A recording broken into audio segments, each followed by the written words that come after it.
పహల్గాం అనేది పాకిస్తాన్ రచించిన ఒక వ్యూహం.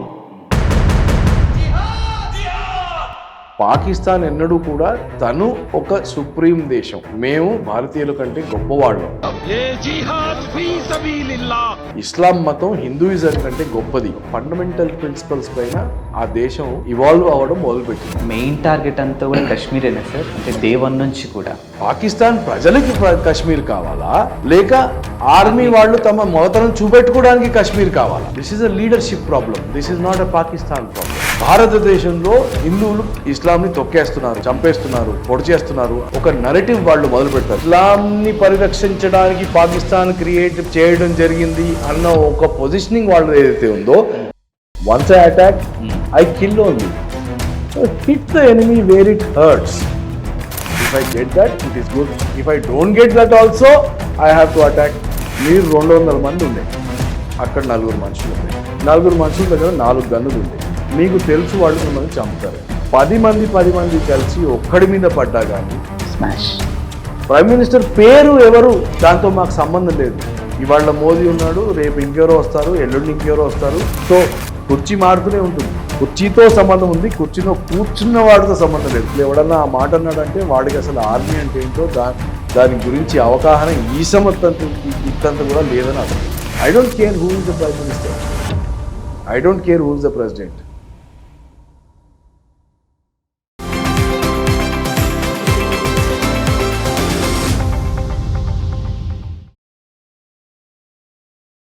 నమస్తే, వెల్కమ్ టు మ్యాగ్నా టీవీ. నేను ఆదిత్య. పహల్గాం ఘటన తర్వాత యావత్ భారతదేశం కన్నీరు పెట్టుకున్నటువంటి సందర్భాలు మనం చూసాం. మరి కన్నీరే సమాధానం అంటే 100% కాదు, ఖచ్చితంగా సమాధానం చెప్పి తీరాల్సిందే. మరి ఇప్పుడు ఇంత జరిగింది కదా, మరి భారత్ ఎలాంటి నిర్ణయాలు తీసుకోబోతుంది, అసలు మన ఆర్మీ ఆఫీసర్ చేతిలో ఎంతవరకు పవర్స్ ఉన్నాయి, ఇలాంటి ఎన్నో అంశాల గురించి తెలుసుకునే ప్రయత్నం చేద్దాం. ప్రస్తుతానికి మనతో పాటు ఉన్నారు రిటైర్డ్ మేజర్ భరత్ రెడ్డి గారు మనతో ఉన్నారు. ఒక్కసారి సార్తో మాట్లాడదాం. సార్ నమస్కారం. సార్ నమస్కారం అండి. ఎలా ఉన్నారు sir? Good. And first of all మిమ్మల్ని కలవడం చాలా సంతోషంగా ఉంది. బట్ ఇలాంటి డిస్కషన్ చేయడం అనేది కొంచెం బాధాకరమైనటువంటి విషయం. సో అసలు ఓవరాల్గా ఈ పహల్గాం ఘటన పైన మీ కామెంట్ ఏంటి సార్? సో పహల్గాం మీరు చెప్పినట్టు ఇట్స్ అ అన్ఫార్చునేట్ ఇన్సిడెంట్ అండి. Yes right. కానీ పహల్గాం ఇన్సిడెంట్ని ఒక ఇన్సిడెంట్గా దాని మీదే ఫోకస్ పెట్టి దాని మీదే చర్చ చేస్తే it is a very short perspective. Right. So Pahalgam అనేది పాకిస్తాన్ రచించిన ఒక వ్యూహం, ఒక పద్మ వ్యూహం లాంటిది. అండ్ దీనికి పైన మీకు ఒక కురుక్షేత్రం కూడా నడుస్తోంది. సో ఆ కురుక్షేత్రం యుద్ధం ఏదైతే జరుగుతోందో దాన్ని గురించి మనం తెలుసుకోకుండా ఓన్లీ అభిమన్యుడు పద్మవ్యూహంలో ఉన్నాడు అని చర్చిస్తే దానికి మీనింగ్ ఉండదండి. Right. So therefore if I can take some time, అంటే మీ క్వశ్చన్ నేను కొంచెం ఎక్స్టెండ్ చేస్తాను. ఎందుకంటే ఫస్ట్ మనకు తెలియాల్సింది ఏంటంటే అసలు ఇండియా పాకిస్తాన్ మధ్యలో రిలేషన్షిప్ ఎలా ఉంది, ఇండియా పాకిస్తాన్ రిలేషన్షిప్ మధ్యలో కశ్మీర్ యొక్క పాత్ర ఏంటి, సౌత్ ఏషియాలో కశ్మీర్ కాకుండా పాకిస్తాన్, ఇండియా, ఇవాళ బంగ్లాదేశ్ అండ్ చైనా, ఈ నలుగురి మధ్యలో ఏం జరుగుతోంది, అండ్ ఇంటర్నేషనల్గా ఇంకా కొంచెం ఎక్స్టెండ్ చేస్తే చైనా వర్సెస్ యుఎస్ ఏదైతే జరుగుతోందో ఈ అన్నిటినీ పెట్టుకొని అప్పుడు ఈ ఒక్క ఘటనని మనం డిస్కస్ చేస్తే దీని రూపురేఖలు మారిపోతాయి మొత్తం. ఎందుకంటే ఇవాళ మనం మన సోదరులు భారతీయులు ఒక 30 మంది హతులయ్యారని ఒక ఎమోషన్ ఉంది. ఇంకో పక్క వీళ్ళు హిందువులే అని ఇంకో ఘర్షణ జరుగుతోంది, సంభాషణలు జరుగుతున్నాయి, డిస్కషన్ జరుగుతున్నాయి. అండ్ కశ్మీర్ ఎప్పుడు ఇంతేనా, పాకిస్తాన్ ఎప్పుడు ఇంతేనా అన్న డిస్కషన్ జరుగుతున్నాయి. సో ఇవన్నీ ఘటన ఏదైతే అయిందో దానిపైన ఒక emotion, it's a short term immediate reaction, not a response. మనం చర్చించాల్సింది రియాక్షన్ గురించి కాదు, మనం చర్చించాల్సింది రెస్పాన్స్ గురించి. రైట్. సో దేర్ ఫోర్ మీరు ఫస్ట్ పాకిస్తాన్ గురించి ఆలోచిస్తే ఏదైతే ఒక 2 నేషన్ థియరీ నుంచి పుట్టిందో పాకిస్తాన్ ఎన్నడూ కూడా తను ఒక సుప్రీం దేశం, మేము భారతీయుల కంటే గొప్పవాళ్ళం, ఇస్లాం మతం హిందూయిజం కంటే గొప్పది అన్న ప్రిన్సిపల్స్, ఫండమెంటల్ ప్రిన్సిపల్స్ పైన ఆ దేశం ఇవాల్వ్ అవ్వడం మొదలుపెట్టింది. అండ్ దాని తర్వాత వాళ్ళ నాయకులు పాకిస్తాన్ని ఇస్లామిక్ దేశంగా, ఇస్లామిక్ ఉమ్మా ఏదైతే అంటారో, కమ్యూనిటీ ఏదైతే ఉంటారో గ్లోబల్గా, వాటన్నిటి మధ్యలో పాకిస్తాన్ని ఒక లీడర్గా నిలబెట్టడానికి వాళ్ళు గత 70-80 ఏళ్ళుగా కృషిస్తూ వచ్చారు. కాకపోతే ఇస్లామిక్ దేశంగా తమను తాము నిలబెట్టుకోవడం ఓకే, కానీ దానికి ఏదైతే దారి వాళ్ళు ఎంచుకున్నారో, తమ దేశాన్ని డెవలప్మెంట్ చేయాలి, వాళ్ళు ఒక ఇండస్ట్రియల్ నేషన్గా పెరగాలి, వాళ్ళు ఫైనాన్షియల్గా ఎకనామికల్గా పెరగాలి, అలాంటి పథం మీద నడవకుండా వాళ్ళు జిహాదీజం లాంటి కాన్సెప్ట్స్ని తీసుకొచ్చి వాటిని యూజ్ చేసి, వాటిని లెవరేజ్ చేసి ఆఫ్ఘనిస్తాన్లో రష్యాకి ఎదురుగా వాళ్ళు జిహాదిజంని యూజ్ చేశారు. దాని తర్వాత ఇంకా వేరే ప్రదేశాల్లో కూడా వాళ్ళు అలా యూజ్ చేశారు. సో వాళ్ళు ఎంచుకున్న పథం ఈజ్ డిఫరెంట్. రాంగ్ అని నేను చెప్పలేను, ఎవరి ఆలోచన వాళ్ళది, బట్ డిఫరెంట్. కానీ అది పని చేయలేదు. ఎందుకంటే ఇవాళ మీరు పాకిస్తాన్ని చూస్తే ఇస్లాంని, జిహాద్ని వాళ్ళు ఎంచుకున్నా కానీ తమ దేశంలో ఇవాళ సామర్థ్యం లేకుండా, మిలిటరీ పరంగా కావచ్చు, ఆర్థికంగా కావచ్చు, సామర్థ్యం కోల్పోయారు. ఒకవైపు వాళ్ళ దేశం ఇవాళ ముక్కలుగా అయ్యే అవకాశాలు ఎక్కువ కనిపిస్తున్నాయి. మీరు బలూచిస్తాన్ని చూస్తే అసలు బలూచిస్తాన్లో ఇవాళ పాక్ సోల్జర్స్, జవాన్లు వెళ్ళడానికి భయపడుతున్నారు. సింధులో కూడా అలాగే కొంచెం ఆపోజిషన్ వస్తుంది. Punjab area which is richer area, Punjab ఏరియాలో ఇవాళ జనసాంద్రత ఎక్కువ, కానీ వాళ్ళకి ఆర్థికంగా సంక్షోభం. పెట్రోల్ కొనలేకపోతున్నారు, బియ్యం కొనలేకపోతున్నారు, రైట్? ఇంపోర్ట్ ఎక్స్పోర్ట్స్ లేవు, ఎక్స్పోర్ట్స్ అసలే లేవు. నార్త్ వెస్టర్న్ ప్రావిన్సెస్లో ఆఫ్ఘనిస్తాన్ పరంగా, ఐసిస్ పరంగా వాళ్ళకి ఒక తీవ్ర సంక్షోభం ఎదురవుతోంది. సో ఈ తరుణంలో అంటే పాకిస్తాన్ ఇన్ని రోజులు వాళ్ళ ఆర్మీ కానీ, మిలిటరీ కానీ, పొలిటికల్ సిస్టమ్ కానీ ఒక పవర్ బేస్ని ఎంజాయ్ చేశారు వాళ్ళు. ఇవాళ ఒకవైపు ఇన్సర్జెన్సీ, వేరుపాటుతనం, ఇంకోవైపు వాళ్ళకు వచ్చేది జనాలు క్వశ్చన్ చేయడం మొదలుపెట్టారు. అసలు మీరు ఏం చేస్తున్నారు, ఈ దేశాన్ని ఎందుకు ఇలా నాశనం చేస్తున్నారు అని ఒక క్వశ్చనింగ్ మొదలైంది. మీడియాలో, ట్రెడిషనల్ మీడియాలో కూడా మొదలైంది, సోషల్ మీడియాలో అయితే ఆల్రెడీ ఉంది. సో దీంతో ఏమవుతుందంటే గత ముజిబుర్ రెహమాన్ జియావుల్ హక్ తర్వాత ఏదైతే ఆర్మీ ఒక పవర్ ఎంజాయ్ చేసిందో, ఆ పవర్ ఇవాళ ఉనికి, వాళ్ళ ఆర్మీ యొక్క ఉనికి ఏదైతే ఐడెంటిటీని క్వశ్చన్ చేయడం మొదలుపెట్టారు జనాలు. And they are not liking it. ఎందుకంటే ఇది తమ లివింగ్ మెమరీలో ఎప్పుడు జరగలేదు వాళ్ళకి, రైట్? సో పాకిస్తాన్కి ఇవాళ పాకిస్తాన్ ఆర్మీకి కానీ, ఇన్ పర్టికులర్ వాళ్ళ జనరల్ ఎవరైతే ఉన్నారో, జనరల్ ఆసిమ్ మునీర్ గారు ఎవరైతే ఉన్నారో, తన ఐడెంటిటీని నిలబెట్టుకోవాలంటే తను ఒక ఇష్యూ క్రియేట్ చేయాలి, right? This is one. Second, Kashmir తమ భూభాగం అని మతోన్మాది ఎవరైతే ఉన్నాడో ఆసిమ్ మునీర్, ఎవరైతే ఆర్మీ దుస్తులు వేసుకొని వాళ్ళు కూర్చున్నాడో, వాళ్ళకి కశ్మీర్ని తీసుకొస్తే మన ప్రజలు మాతో సంతోషపడతారు అన్న ఒక డెల్యూషన్ ఉంది. ప్రజలకు కావాల్సింది అది కాదు, కానీ ఆ డెల్యూషన్ నేను సాధించి, ప్రతి ఒక్కడు వచ్చి నేను మొగాడిని, నన్ను నేను నిరూపించుకుంటాను, మొన్న ముషరఫ్ అదే పని చేశాడు కార్గిల్లో, ఇవాళ వీడితో పని చేస్తున్నాడు, మధ్యలో ఉన్నాడు ఇంకేదో పని చేశాడు. తమ మగతనం చూపెట్టడానికి కాశ్మీర్లోకి వెళ్ళి ప్రత్యక్షంగానో పరోక్షంగానో ఏదో ఒక ఇష్యూ క్రియేట్ చేస్తే నేను నా పవర్ని నిలబెట్టుకుంటున్నాను, నా కంట్రోల్లో జనాలు నా చెప్పు చేతుల్లో ఉంటారు అనే భావన కూడా వాళ్ళ దగ్గర చాలా ఉంది. మెయిన్ టార్గెట్ అంతా కూడా కాశ్మీరేనా సార్? అంటే డే 1 నుంచి కూడా ఎస్ అంటే that's what I'm saying. Kashmir వాళ్ళకి కావాలి, దీంట్లో డౌట్ లేదు. కానీ ఇవాళ కశ్మీర్ ఎవరికి కావాలి అన్నది ప్రశ్న. ఓకే, పాకిస్తాన్ ప్రజలకి కశ్మీర్ కావాలా, లేక ఆర్మీ వాళ్ళు తమ మొదతనం చూపెట్టుకోవడానికి కశ్మీర్ కావాలా? This is a leadership problem. This is not a Pakistan problem, right? Yes. So కశ్మీర్ని ఇండియాని ఒక బూచీలాగా చూపెట్టి ఇండియాలో లేని వేర్పాటుతనం. యాక్చువల్లీ ఇప్పుడు మీరు కూర్చున్నారు, నేను కూర్చున్నాను, మీ కులం నాకు తెలీదు, మీ మతం నాకు తెలీదు, మీ భాష నాకు తెలీదు, మీ ప్రాంతం నాకు తెలీదు. కానీ మీరు ఒక భారతీయుడు మాత్రం నేను గుర్తిస్తాను, మీరు నన్ను ఒక భారతీయుడని నన్ను గుర్తిస్తారు.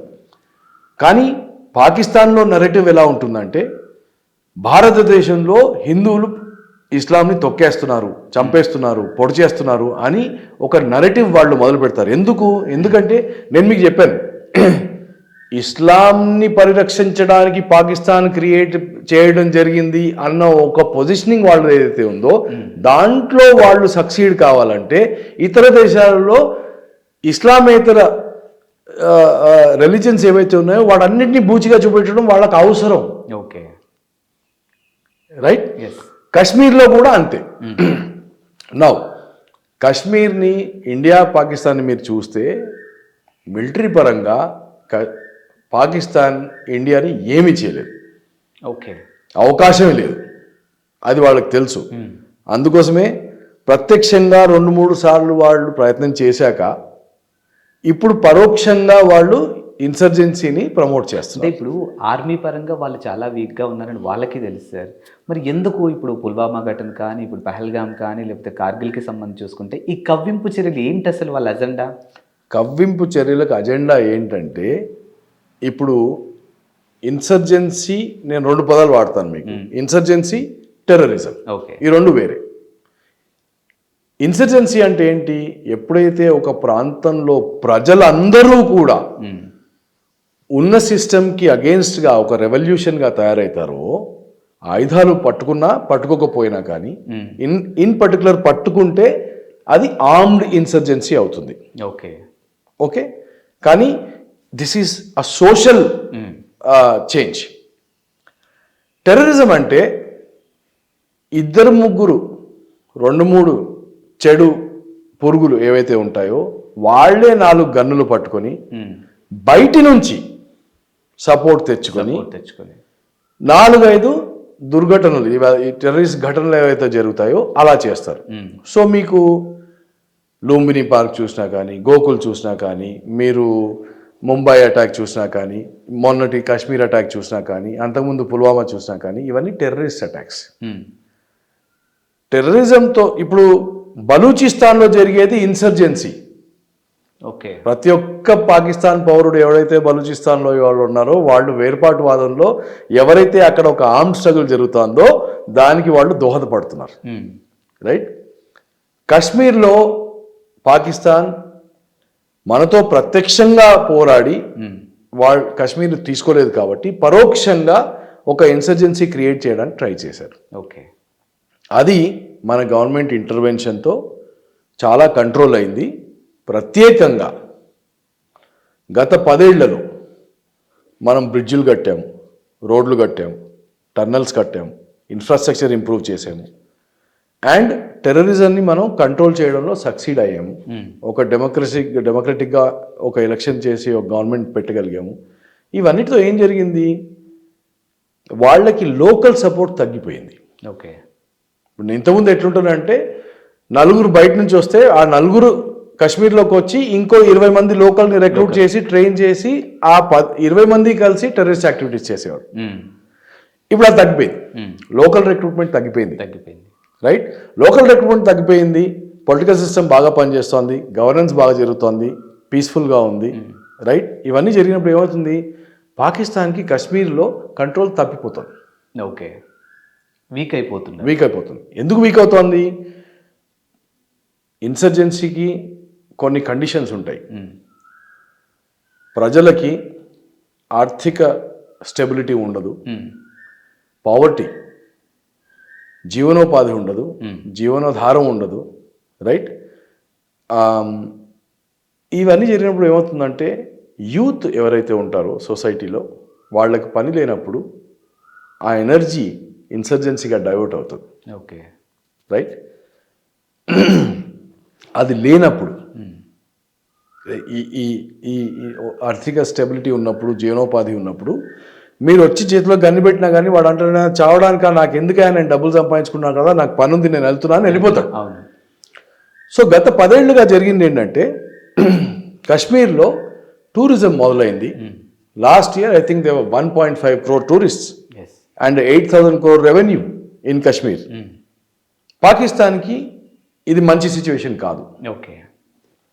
కాబట్టి కాశ్మీర్లో ప్రజలని వాళ్ళ వశీకరణ చేసుకోవాలంటే ఫస్ట్ ఏం చేయాలి? వాళ్ళ జీవనోపాధి మీద దెబ్బ కొట్టాలి. జీవనోపాధి మీద దెబ్బ కొట్టాలంటే ఏం చేయాలి? టూరిజం దెబ్బ కొట్టాలి. ఎస్. టూరిజం ఎలా దెబ్బ కొట్టాలి? మీరు టూరిస్టులని అటాక్ చేస్తే భయపడి రాదు. అండ్ అదే జరిగింది కదా. అవును. సో నేను అందుకోసమే అన్నాను, మీరు పహల్గామ్ అని చిన్నగా అడిగితే నేను పెద్ద కథ చెప్పుకుంటూ వచ్చాను. ఎందుకు చెప్తున్నాను అంటే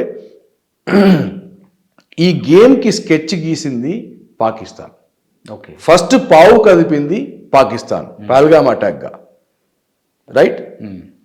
దీంట్లో మన ప్రతిఘటన లేక రియాక్షన్ ఏముంటుంది? ఇమ్మీడియట్గా రిజర్వేషన్లు అన్నీ క్యాన్సిల్ అయిపోయాయి, ఉన్న వాళ్ళందరూ వాపసు వచ్చేసారు. దీంతో ఏం జరుగుతుంది? టూరిజం దెబ్బతింటుంది. అవును. కాశ్మీర్ మన భూభాగం, దీంట్లో డౌట్ పెట్టుకోవద్దు. కాశ్మీర్ ఈజ్ మన బ్రదర్స్ అండ్ సిస్టర్స్, దీంట్లో డౌట్ పెట్టుకోవద్దు.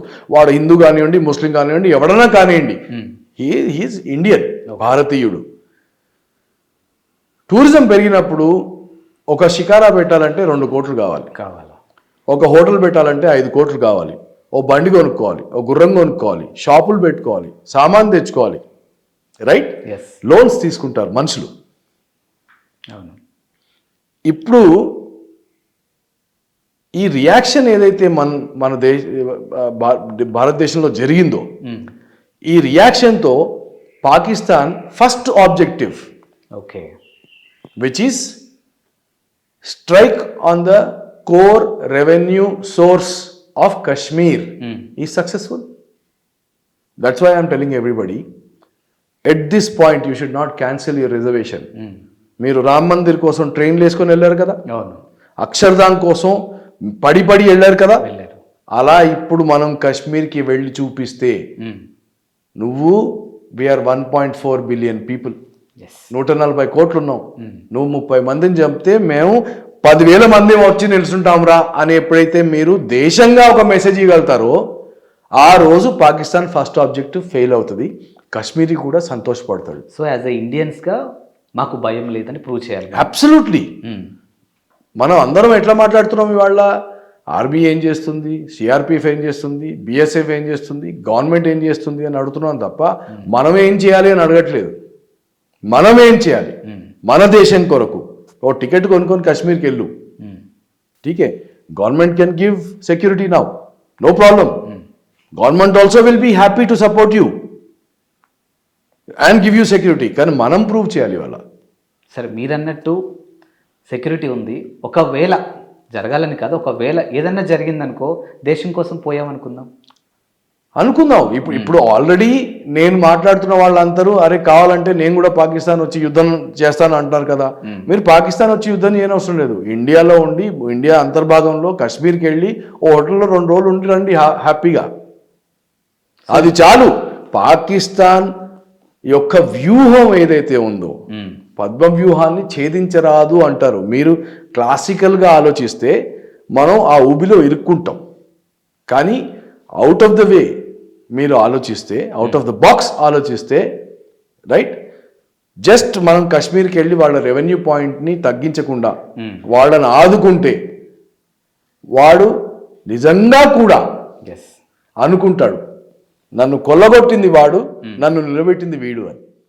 That's important. That is very very important. Sir, Pahalgam ఘటనలో ప్రధానంగా ఒకటి చూసుకుంటే ఒక చిన్న కీ పాయింట్ సార్. ఇప్పుడు అక్కడ ఎవరైతే బాధితులు అంటే ఆ టైంలో ఎవరైతే సఫర్ అయిన వాళ్ళు ఇప్పుడు బయటకు వచ్చి మాట్లాడారో, సో కలీమా చెప్పండి, హిందూమా ముస్లిమా, ఐడెంటిటీ కార్డ్స్ చూసి మమ్మల్ని చంపినటువంటి పరిస్థితులు మేము చూసామనంటే, మీరన్నట్టు ఇది ఇండియాకు సంబంధించి పర్యాటకుల మీద దెబ్బ కొట్టాలనేది వాళ్ళ వ్యూహం. కానీ డైవర్షన్లో భాగంగా రిలీజియన్ టాపిక్ తెచ్చారనుకోవచ్చా? It is absolutely that. No see, ఎప్పుడు ఏ ప్లానింగ్ చేసినా కానీ ఒక దెబ్బతో 3-4 అడ్వాంటేజెస్ రావాలి నాకు. Okay, right. సో ఒకవైపు వాళ్ళు పాకిస్తాన్ పబ్లిక్ని డైవర్ట్ చేశారు, ఇంకోవైపు కాశ్మీర్లో ఇన్సర్జెన్సీ ప్రమోట్ చేయడానికి వాళ్ళు రెవెన్యూ పాయింట్ కొట్టారు. రెండు జరిగాయి కదా. అవును.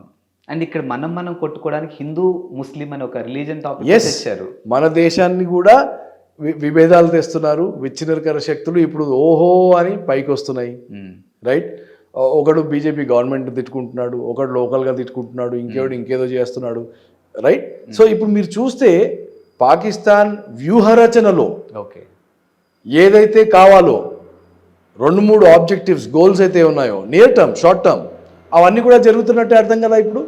So Pakistan is successful in what it is doing. So అందుకోసం మనం రియాక్షన్గా కాకుండా మనం రెస్పాన్స్ ఎలా ఇవ్వాలి అనేది ఇంపార్టెంట్. దానికి శాంతంగా, ఎమోషన్ లేకుండా ఒక్కసారి వెనక్కి కూర్చొని, ఆహా వీడి వ్యూహం ఇదైతే నా యాక్షన్ ఇలా ఉండాలి. Okay, this is not the time. నేను ఎవరో నిన్న పెద్ద మనిషిని చూశాను, 300 కిలోమీటర్ల లోపలికి వచ్చాడు, ఎట్లా కొట్టాడు, ఎట్లా చంపాడు, మనం ఏం చేస్తాము. దిస్ ఈజ్ విచ్ఛిన్నర శక్తి.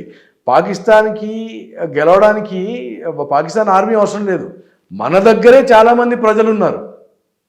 ఈ టైంలో యుద్ధ గాలులు వీలుస్తున్న టైంలో దేశం అంతా ఒకటే నిలబడాలి, ప్రతి ఒక్కరి నోట్లో ఒకటే మాట ఉండాలి. సరే నీకు డౌట్లు ఉంటాయి, క్వశ్చన్లు ఉంటే ఈ పరిస్థితి అయిపోయాక నువ్వు క్వశ్చనింగ్ చేయడం మొదలుపెట్టాలి. కానీ ఈ పరిస్థితిలో నువ్వు క్వశ్చనింగ్ చేయడం మొదలు పెడితే నువ్వు దేశాన్నే వీకెండ్ చేస్తున్నావు కదా ఇంకా. So that should not happen. This is the time. And నేను అందుకోసం అంటున్నాను, మనం కలిసి నిలబడమే కాదు, మనం కాశ్మీరులతో కూడా కలిసి నిలబడాలి ఈ టైంలో. It's time to unity. Yes, it is time to unity and it is time to demonstrate that unity. And నేను చూస్తున్నాను కదా, ఇప్పుడు మనం వెళ్తే నేను చౌరస్తాలో క్యాండిల్ లైట్లు పట్టుకొని నిల్చున్నాను. క్యాండిల్ లైట్లు కాదు కావాల్సింది, టికెట్ కొనుక్కో, కాశ్మీర్కి వెళ్ళు. Right. You want to show the love for the country and for the Kashmiri, by a ticket, go with your wife. సరే పెళ్ళాం పిల్లలతో భయం అయితే నువ్వైతే నలుగురు గోవాకి వెళ్ళే బదులు, థాయిలాండ్కి వెళ్ళే బదులు, మలేషియాకి వెళ్ళే బదులు, బాలికి వెళ్ళే బదులు, శ్రీలంక వెళ్ళి కసినో ఆడే బదులు అదే డబ్బులు పెట్టి మీరు ఒకసారి కాశ్మీర్ వెళ్ళండి, ఒక సీజన్ చాలు. సార్, ఈ విషయానికి వస్తే ఇప్పుడు మీరు చెప్పినట్టు గతంలో మాల్దీవ్స్ విషయంలో బైకాట్ మాల్దీవ్స్ అంటే ఒక హ్యాష్ ట్యాగ్ బాగా ట్రెండ్ చేస్తారు మన వాళ్ళు. ఇప్పుడు మీరు అన్నట్టు కాశ్మీర్కి వెళ్ళాలని ఒక హ్యాష్ ట్యాగ్ తీసుకొచ్చి ప్రజల్ని మోటివేట్ చేస్తే బాగుంటుందేమో. Absolutely, absolutely. That is what I'm saying. That is what I'm saying. And ఇది మీకు మతోపేకరంగా, మతం లేకుండా, రీజన్ లేకుండా, లాంగ్వేజ్ లేకుండా ఇది మీ దేశాన్ని యునైట్ చేస్తుంది. నేను ఎందుకంటున్నానంటే మీరు హైలైట్ చేశారు కదా, Kumbh Mela is a Hindu gathering అని, Ram Mandir is a Hindu gathering అని. But this issue is an India centric issue. ప్రతి భారతీయుడు caste, race, religion, region, language లేకుండా ఈరోజు భారతదేశం నీకు ప్రేమ ఉంది అంటే ఒక టికెట్ కొని వెళ్తే చాలు, విజిట్ కాశ్మీర్ హ్యాష్ ట్యాగ్, అంతే. ఎస్. సో ఏదైతే మన బలహీనత అని వాళ్ళు బలంగా మార్చుకున్నారో, ఇది బలహీనత కాదు, మా బలం అని మనం కూడా టైం రావాలి. Yes, absolutely. That is what I'm saying. Absolutely అది కావాలి. అదైతే మీకు వాళ్ళు వేసిన వ్యూహం మొత్తం క్యాన్సిల్ అయిపోతుంది. అండ్ వాళ్ళు ఏదైతే ఒక బూచి చూపించుకుంటున్నారో ప్రపంచంగా, చూడండి హిందువులు ఎలా వీళ్ళు ఇస్లాంని, ముస్లిమ్స్ని సతాయిస్తున్నారు అంటారు కదా తెలంగాణలో. రైట్. అది కాదు. Okay, you will show this is our son. And ఇంకొకటి సార్, ఇప్పుడు ఇది జరిగి దాదాపుగా కొన్ని డేస్ అవుతుంది. ఈ రోజు కూడా అఫీషియల్గా మేమే చేసామని ఎవరు కూడా బయటకు రాలేదు. బట్ వాళ్ళ ఆర్మీ ఆఫీసర్ ఎవరో ఇండైరెక్ట్గా అనౌన్స్ చేసినప్పటికీ కూడా, బట్ అఫీషియల్గా అనౌన్స్ చేసే దమ్ము కూడా వాళ్ళకి ఎక్కడా లేదు అనిపిస్తుంది. లేదండి. సో దీనికి ఒక కారణం ఉంది. వాళ్ళు చేసిన వ్యూహ రచనలో మనం లాస్ట్ టైం ఏదైతే చేసామో, బాలకోట ఎయిర్ స్ట్రైక్ చేసామో, మనం అలా ఏదన్నా ఇమ్మీడియట్గా చేస్తాము అని వాళ్ళకు ఒక రెస్పాన్స్, వాళ్ళు బేరీజ్ వేసుకొని ఉంటారు. కానీ మనం ఏం చేసాము, ఇమ్మీడియట్గా ఇండస్ వాటర్ ట్రీటీని క్యాన్సిల్ చేసాము. ఎస్. అంటే నువ్వు నా దేశంలోకి చొరబడి నువ్వు ఎలా అయితే నన్ను విచ్ఛిన్నకర శక్తుల మధ్యలో నన్ను విచ్ఛిన్నగొట్టాలని చూస్తున్నావో, తెలివి ఉన్నవాడు, కాన్ఫ్లిక్ట్ పవర్ ఈక్వేషన్లో ఏమవుతుందంటే సామ దాన భేద దండోపాయాలను యూజ్ చేసుకోవాలి. దండం, punishment, violence is the last option, not the first option. సామ, ఫ్రెండ్షిప్ మనం ప్రయత్నం చేశాం. ఐడబ్ల్యూటీ ట్రీటీ కూడా is part of that friendship. Shimla treaty కూడా is part of that friendship. Trade కూడా is part of that friendship. నేను నిన్ను నా దేశంలోకి వచ్చి నువ్వు మెడికల్ ట్రీట్మెంట్ తీసుకున్నావు, అది కూడా ఈజ్ పార్ట్ ఆఫ్ ఫ్రెండ్షిప్. సరేనా? సో మనం ఫ్రెండ్షిప్ ట్రై చేసాం. దానం, వాళ్ళకి ఏదైనా సంక్షోభం ఇస్తే ఎప్పుడో ఏదో ఒకటి ఇచ్చి ఉంటాం. భేదం ట్రై చేయలేదు, బట్ ఇప్పుడు టైం భేదానికి వచ్చింది. సో ప్రపంచవ్యాప్తంగా పాకిస్తాన్ ఒక రోగ్ నేషన్ అని ఆల్రెడీ మనం ఎస్టాబ్లిష్ చేసాం. దట్ ఈస్ పార్ట్ ఆఫ్ భేదం. అమెరికాతో పాకిస్తాన్కు ఉన్న ఫ్రెండ్షిప్ని మనం కట్ చేసాం, అది కూడా పార్ట్ ఆఫ్ భేదం. ఆఫ్ఘనిస్తాన్ నుంచి కూడా వాళ్ళ రిలేషన్షిప్ కట్ చేసాం, అది కూడా భేదం. సో మన వ్యూహరచన కూడా ఉంది. మనం పాకిస్తాన్ని ఇంటర్నేషనల్గా ఐసోలేట్ చేసాం, అందుకోసమే వాడికి పడట్లేదు. వాడు డెల్యూషన్లో ఉన్నాడు, నేను ఒక గొప్ప దేశాన్ని, వాడు గొప్ప దేశం కాదు. కానీ నిన్న కూడా ఒక యాంకర్ అడిగినప్పుడు, అంటే ఇంటర్నేషనల్కి సంబంధించిన ఇంటర్వ్యూలో ఒక యాంకర్ అడిగినప్పుడు, అవును మేము పాస్ట్ 30 yearsగా యుఎస్ కోసం, వెస్ట్రన్ కంట్రీస్ కోసమే పనిచేస్తున్నాం, మా అజెండా అదే ఇండియాని అంతం చేయడం అని చెప్పడం జరిగింది. ఇప్పుడు మీ మాటల ద్వారా వింటుంటే మనం కట్ చేసినటువంటి సందర్భాలు అంటే ఏంటి, డైవర్షన్ ఇంకా కూడా వాళ్ళు ఆ మాటల ద్వారా అంతే కదా. ఇప్పుడు ఎట్లా అయిపోయిందంటే, మరి ఇన్ని రోజులు మీరు దురాఘాతాలు చేశారు కదా అంటే, దురాఘాతాలు చేసింది మేము కాదు, మేము కేవలం ఒక టూల్ మాత్రమే, చేపించింది అమెరికా అని అమెరికా మీదకి తోయడానికి ప్రయత్నం చేస్తున్నారు. Okay, right. కానీ నేను చెప్పాను మీకు, డెల్యూజన్, నేను డెల్యూజన్ అని పదే పదే ఎందుకు వర్డ్ యూస్ చేస్తానంటే, నీకు ఒక కోరిక ఉంది, కానీ ఆ కోరిక సాధించే సామర్థ్యం లేదు. సామర్థ్యం లేని, చేత కాని చవటలు పాకిస్తానీ లీడర్షిప్. వాళ్ళు సోషల్ మీడియాలో ఎంత మేము ఇస్లామిస్ట్, సుప్రీమిస్ట్ అని అనుకున్నా కానీ యాక్చువల్ ఆన్ గ్రౌండ్ రియాలిటీ అయితే చేత కానీ దద్దమ్మలే. రైట్. అండ్ సొంతగా సంపాదించే శక్తి లేక వాడి మోచేతి నీళ్ళు, వీడి మోచేతులు నీళ్లు తాగి ఈ దేశంలో ప్రాబ్లంలు క్రియేట్ చేయడం, ఆ దేశంలో ప్రాబ్లం క్రియేట్ చేయడం, this is just like a paid mafia. నువ్వు సర్కారువా, నువ్వు దేశంవా? అసలు ఒక దేశం అలా ఎప్పుడన్నా పనిచేస్తుందా? అసలు చేయదు. పాకిస్తాన్ అలాంటి దేశం. రైట్. సో దేర్ఫోర్ ఈ పాకిస్తాన్ ఈ చర్యలు ఏదైతే పాల్పడుతుందో ఇదంతా దిగజారిపోతుంది. ఇప్పుడు ఐసోలేట్ అయిపోయారు. భేదం, నేను భేదం గురించి మాట్లాడుతున్నాను కదా మీరు. ఇప్పుడు పాకిస్తాన్ ఇండియాలో వేలు పెట్టకుండా పర్మనెంట్ సొల్యూషన్ కావాలంటే పాకిస్తాన్ని 4 ముక్కలు చేయాల్సిందే. ఒకప్పుడు మనకు బంగ్లాదేశ్లో ప్రాబ్లం ఉంటే ఆ రోజు పొలిటికల్ లీడర్షిప్ ధైర్యం చేసి వెళ్ళి బంగ్లాదేశ్కి ఇండిపెండెన్స్ ఇప్పించారు. అలాగే permanent solution, right, permanent solution is 2. 1 is you kill the thought leadership. Thought leadership అంటే ఏంటి? ఇప్పుడు మనం సైఫుల్లా గురించి మాట్లాడతాము, హఫీజ్ సయీద్ గురించి మాట్లాడతాము, రైట్, లేకపోతే ఈ వచ్చిన 4 ఫోటోలు పెట్టుకొని మాట్లాడతాము. ఇవి పురుగులండి. ఈ పురుగుని వాళ్ళు చంపేస్తే మళ్ళీ పురుగులు వస్తూనే ఉంటాయి. ఎందుకు వస్తాయి?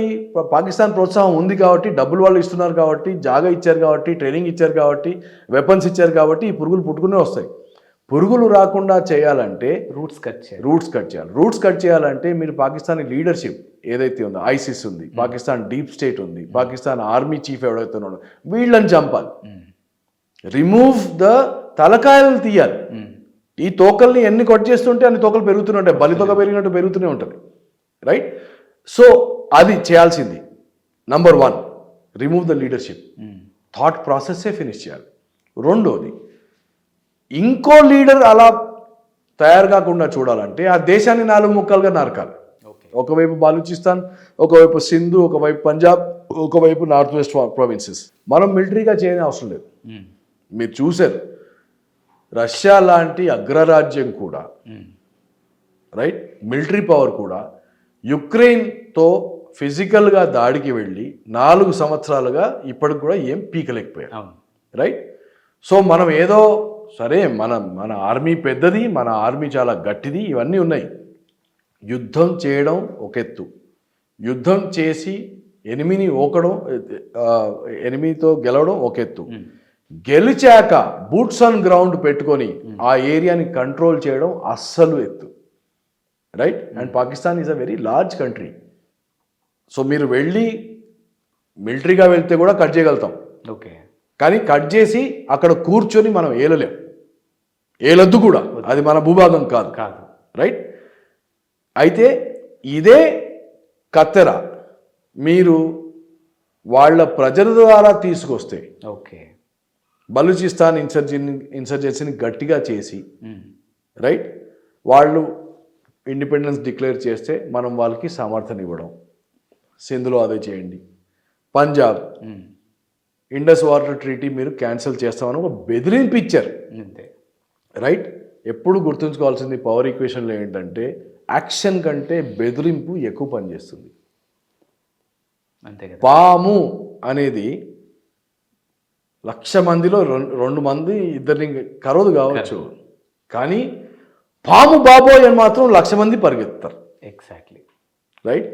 ఇండస్ వాటర్ ట్రీటీని కట్ చేస్తా, క్యాన్సిల్ చేస్తా, నీళ్లు ఆపేస్తా అని ఒక బెదిరింపు వస్తే ప్రజలు తిరగబడతారు వాళ్ళ మీద. ప్రజలు ఎవరైతే ఆల్రెడీ క్వశ్చన్స్ అడుగుతున్నారో, ఎవరైతే వాడు ఇప్పుడు Asim Munir diversion tactic start చేశాడో, ఆ డైవర్షన్ మళ్ళా తిరిగి వాడి దేశంలోకి వచ్చి వాడి ముఖంలోనే కొడుతుంది. సో దేర్ ఫోర్ భేదం మళ్ళా. కానీ సో ఐడబ్ల్యూటీ ఈజ్ భయం విత్ భేదం. భేదం వచ్చేది వాళ్ళ ప్రజల్లో, వాళ్ళ ప్రజలు నిల్చొని కొట్లాడడం మొదలు పెడతారు. నాకు పెట్రోల్ లేదు, తిండి లేదు అంటే నా 25% అగ్రికల్చర్ వాళ్ళ ఇండస్ వాటర్తో వస్తుంది, నా ఇండస్ట్రీ దాంతో నడుస్తుంది, నా తాగే నీళ్ళు అక్కడి నుంచి వస్తాయి. నిన్ను ఎవరు అడిగారు కాశ్మీర్కి వెళ్ళడానికి? నీకు అవసరమా? నువ్వు అప్పుడు ఏళ్ళు పెట్టావు కాబట్టి చూడు ఇప్పుడు అసలుకే మోసం చేశారు అని పొలిటీషియన్స్ అడుగుతారు, ప్రజలు అడుగుతారు, రైట్? అండ్ అది మళ్ళీ ఏదైతే వాళ్ళ ఉనికి ఉందో దాన్ని రియాలిటీ చేస్తుంది. వాడు ఏదైతే భయపడుతున్నాడో అది నిజమవుతుంది పాకిస్తాన్లో. That is what we require, right? So military option is the last option, like I said. So మీరు ఉన్న ఆప్షన్స్లో ప్రజలందరూ ఇవాళ ఒకటే అడుగుతారు, చేతగాని వాళ్ళ. నేను కూడా అడిగాను ఇన్ని రోజులు ఇంకా ఇట్లా ఉంటామని. కానీ దెర్ ఈస్ సంథింగ్, ఇంకో వర్డ్ ఇస్తాను మీకు, స్ట్రాటజిక్ రిస్ట్రెయింట్, రైట్? వాడు కోరుకున్న యాక్షన్, వాడు కోరుకున్న టైంలో, వాడు కోరుకున్న జాగాలో మనం ఇవ్వకూడదు. ఓకే, మనం we have to choose the place, time, location and the degree of the violence that we choose. And వాడు కూడా ఈగర్లీ వెయిట్ చేయాలి ఎప్పుడని, అంటే భయంతో బతకాలి. That's what I'm saying. Exactly. ప్రజల తిరుగుబాటు ఏదైతే జరుగుతుందో అది మనకు కావాల్సింది, రైట్? సో అందుకోసం మనం ఎమోషనల్గా ఇప్పుడు వెళ్ళి ఇమీడియట్గా రియాక్షన్ ఇచ్చేయాలి, పాకిస్తాన్ ఏదో చేసేయాలి అనేది మనం ఇప్పుడు చేస్తే వాళ్ళ గేమ్ ప్లాన్లో, వాళ్ళ వ్యూహరచనలో వాళ్ళకి ఏం కావాలో అదే జరుగుతుంది. అది చేయకూడదు. మనం సమయం ఇంపార్టెంట్. We should choose. మనం చూస్ చేయాలి ప్రత్యర్థిని కొట్టడానికి ఏ టైంలో, ఎక్కడ, ఎప్పుడు, ఎలా దెబ్బతీయాలి అనేది చేయాలి. ఇప్పుడు మీరు ఇంకో ప్రశ్న అడిగారు, వీళ్ళందరూ ఇప్పుడు ఎవరు నోరు ఇవ్వట్లేదు, ఎవరు రెస్పాన్సిబిలిటీ తీసుకోవట్లేదు. టీఆర్ఎఫ్ చేసింది ఒక అనౌన్స్మెంట్, మళ్ళీ 3 రోజుల తర్వాత విత్డ్రా చేసుకుంది. ఎందుకు? వాళ్ళ వ్యూహరచనలో వాళ్ళు మనం ఐడబ్ల్యూటీని క్యాన్సిల్ చేసే పరిస్థితికి వెళ్తామని అనుకోలే వాళ్ళు, ఓకే, రైట్? అండ్ ఇప్పుడు ఎందుకు విత్డ్రా చేసుకున్నారు? ఎందుకంటే వాళ్ళకి ఇప్పుడు తెలుసు ప్రతి ప్రజ ఇప్పుడు ఏదైతే పాకిస్తాన్లో ఉన్నారో వాళ్ళు తప్పకుండా ఇప్పుడు గవర్నమెంట్ని ఏలెత్తి చూపడం మొదలు పెడతారు. ఎందుకు చేశారు, అవసరమా మీకు అని, రైట్? అండ్ మొదటికే మోసం వస్తుందని. అందుకోసం ఇప్పుడు వాళ్ళు కొంచెం సతర్కమయ్యారు, వెనక్కి తగ్గారు. ఓకే. అండ్ ఇప్పుడు చూసుకుంటే సార్, మన వాళ్ళు కూడా కొన్ని డ్యామ్స్ గేట్లు ఓపెన్ చేయడం జరిగింది. వాటర్ ఫ్లో ఎక్కువ అయిపోయి ఇప్పటికీ వాళ్ళ ప్రజలు కూడా కొంచెం ఇబ్బందులు పడుతున్నటువంటి వీడియోస్ మనం చూస్తూనే ఉన్నాం. మీరు అన్నట్టు ఇది కూడా మనం కూడా ఇప్పుడు వాళ్ళని ఒక రకంగా ఎమోషనల్గా కిల్లింగ్ అని చూడొచ్చా? ఎమోషనల్ కిల్లింగే is the most important thing is what I'm saying. In the age of information, right, play with information. It is cheaper and it is more effective. నేను మీకు చెప్పాను కదా, పాము, I will take the same example. పాము, నాగుపాము వస్తే కరిచే ముందు అలా అని పడగ విప్పి లైట్ బుస్ అంటారు, అవును, రైట్? ఎస్. సో ఇప్పుడు మీరు ఈ ఉదంతం అంటే అనాలజీ తీసుకుంటే ఉమ్. రావి బియాస్ సిస్టంలో ఏదైతే నీళ్లు మనకు డ్యామ్స్ ఉన్నాయి అక్కడ అవును. అక్కడ మనం కంట్రోల్ చేయొచ్చు గేట్స్. ఓకే. ఇలా ఆడిస్తాము, ఉమ్. ఆడించగలుగుతాము, ఆడించే శక్తి మాకు ఉంది, రైట్? నవ్వు దీన్ని ప్రొజెక్ట్ చేయండి సింధు వాటర్ సిస్టమ్కి, ఎస్. రైట్? నువ్వు నీ గేమ్ ఆడితే మేము అక్కడ డ్యామ్ కట్టి అక్కడ ఇలా ఆడితే మీరు ఏమైపోతారు? ఇది కట్ చేస్తేనే ఇది వాళ్ళ మీడియా ఛానల్స్లోకి వెళ్ళి ఒక ఎమోషన్ మొదలైపోయింది, స్టార్ట్ అయిపోయింది, రైట్? కానీ ఇది వెళ్ళే ప్రాంతం వేరు. ఈ ప్రాంతం అంత ఎఫెక్టెడ్ కాదు ఎకనామికల్గా, అగ్రికల్చర్ పరంగా, ఇండస్ట్రీ పరంగా, వాటర్ డొమెస్టిక్ కన్సంప్షన్ పరంగా. కానీ దీన్ని నేను మెంటల్గా ప్రొజెక్ట్ చేసి సింధు నదిని దీని బదులు పెట్టుకున్నాను అనుకోండి, నా భయం వర్ణనాతీతం. పాకిస్తాన్ ప్రజగా అవి పిక్చర్ బాకీ అన్నట్టు ఉంటుంది అది, రైట్? ఎగ్జాక్ట్లీ. సో చాలా తెలివిగా జరుగుతోంది జరిగేది. ఎస్. ఓకే. అండ్ ఇంకోటి, ఇప్పుడు మొన్న ఆసిమ్ మునీర్ లాస్ట్ మంత్ ఒక పెద్ద ఇంటర్నేషనల్ మీటింగ్ పెట్టి పాకిస్తాన్ డయాస్పోరాని తీసుకొచ్చి, business men, rich people living in all countries, వాళ్ళందరికీ పాకిస్తాన్ ఇంత గొప్ప, మీరు మీ మనవాళ్ళకి కూడా చెప్పుకోవాలి, పాకిస్తాన్ అంటే ఏంటో, మనం భయపడతామా, కాశ్మీర్ మనది, ఇది అది అని ప్రగల్భాలు పలికాడు. బిజినెస్ మెన్కి కావాల్సింది ఏంటి? పెట్టుబడి పెట్టాలంటే పాకిస్తాన్లో బిజినెస్ మెన్కి కావాల్సింది ఏంటి? వాడు పాకిస్తాన్లో పుట్టినోడే అయి ఉండొచ్చు, అంతే. వాడికి కావాల్సింది stable government, political stability, military stability, trust and resources. Now if India shows, నేను డబ్బులు తెచ్చి పెట్టరా నాయన సింధు నది తటాకాల్లో, సరేనా, పైనుంచి ఇండియా బంద్ చేస్తుంది అన్నాను అనుకో, ఎవడన్నా డబ్బులు తెస్తాడా? No. So again we have hit him where it hurts, right? So hit the enemy where it hurts. Okay, economically, politically, financially, psychologically, that is what is required. Already జరుగుతోంది. కాబట్టి చెప్పుకునేవాడు లేడు, చెప్పగలిగేవాడు లేడు, చెప్తే విని అర్థం చేసుకునేవాళ్ళు కావాలి.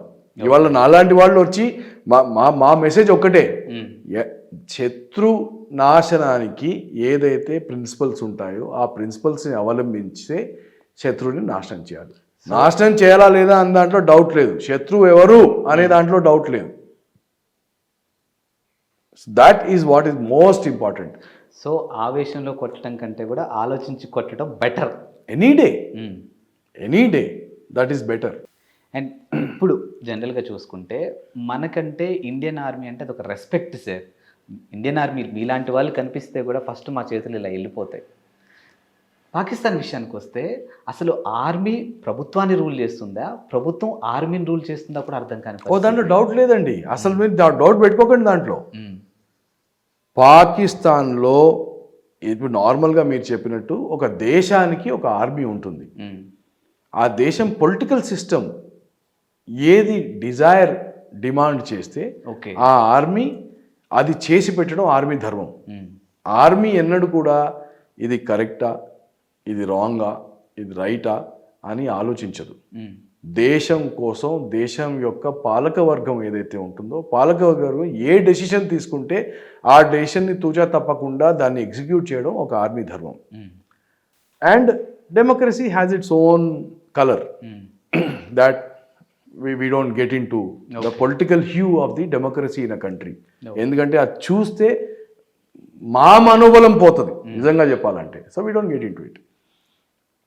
పాకిస్తాన్లో ఆర్మీ పవర్ని సీజ్ చేసి ఇప్పుడు 40 ఏళ్ళు అవుతారు, రైట్? 40 కాదు, ఆల్మోస్ట్ 50, ఆల్మోస్ట్ 71, 72 నుంచి భుట్టో పోయినప్పటి నుంచి. అండ్ ఆ రోజు నుంచి ఈ రోజు వరకు పాకిస్తాన్ ఒక ఫైటింగ్ ఆర్మీగా తమను తాము చూపెట్టుకున్నా కానీ అది ఒక పాలక వర్గం, ఒక మాఫియా జమీందారీ సిస్టమ్. మీరు ఆర్మీ ఆఫీసర్ అయితే మీరు పర్క్స్ ఎంజాయ్ చేస్తారు, ప్రివిలేజెస్ ఎంజాయ్ చేస్తారు, పవర్ ఎంజాయ్ చేస్తారు, మిమ్మల్ని అడిగేవాడు లేడు, ఇండస్ట్రీ మీరే కంట్రోల్ చేస్తారు, రైట్? పాలసీ మీరే కంట్రోల్ చేస్తారు, ఎకానమీ మీరే కంట్రోల్ చేస్తారు. So Pakistan army has got into a habit of enjoying the privileges without fighting. Second, the difference in between Indian army and Pakistan army is Indian army is an officer-led army. Okay. Right? అంటే నేను ముందుండి నా జవాన్ని నడిపించుకుంటూ వెళ్తాను. Pakistan army ఉల్టా, వాళ్ళు వెనకాలండి జవాన్లని ముందుకు నడిపిస్తారు. ఓకే. సో ఏ దేశంలోనైతే మిలిటరీ లీడర్షిప్ తమను తాము సేఫ్గా పరిగణించుకొని తమ సేఫ్టీ చూసుకొని తమ కింది వాళ్ళని చనిపోవడానికి పంపిస్తారో ఆ రోజు ఆ సోల్జర్స్ ఆ దేశం కోసం ఫైట్ చేయడం మానేస్తారు. మీరు ఆల్రెడీ ఇప్పుడు న్యూస్లో చదువుంటారు, అసీం మునీర్ మిగతా జనరల్స్ అందరూ తమ ఫ్యామిలీలని పిల్లల్ని అందరూ ప్యాక్ చేసి యూరోప్కో బ్రిటన్కో పంపించేశారు. ఏ విధవ చేస్తాడండి అలాగా? అసలు నీకు దమ్ముంటే, నువ్వు నిజమైన లీడర్ అయి ఉంటే, నువ్వు అంత ఇస్లామిస్టు, నేను ఇంత సూప్రిమేసీ అని అనుకుంటే, నువ్వు నీ పిల్లల్ని సేవ్ చేసి మిగతా వాళ్ళని మాత్రం బలిగా బకరలాగా చలో తుమ్ ముస్లిం హే, తుమ్ ఐసా హే ఈ బుక్లో అలా రాసుంది అని చెప్పి ముందుకు పంపిస్తే వాడు కింద కొట్లాడేవాడు కూడా తెలివిహీనుడు కాదు. That is a very core fundamental difference in between Pakistan army and Indian army. కార్గిల్లో అయినప్పుడు కూడా వాళ్ళు తమ ఆర్మీని పంపించి, నార్మల్గా ఆర్మీలో ఎలా ఉంటుందంటే మేము కొట్లాడుకునే వరకు ప్రత్యర్థులం, ఓకే రైట్, కానీ మనిషి చనిపోయాక ఆయన ప్రత్యర్థి కాదు మాకు. We give him respect. ఎందుకంటే నేను యూనిఫామ్ వేసుకొని నా దేశం కోసం కొట్లాడితే నువ్వు నీ దేశం కోసం కొట్లాడుతున్నావు, రైట్. సో నువ్వు చనిపోయాక నేను నీకు రెస్పెక్ట్ ఇస్తాను. I give you full burial rights.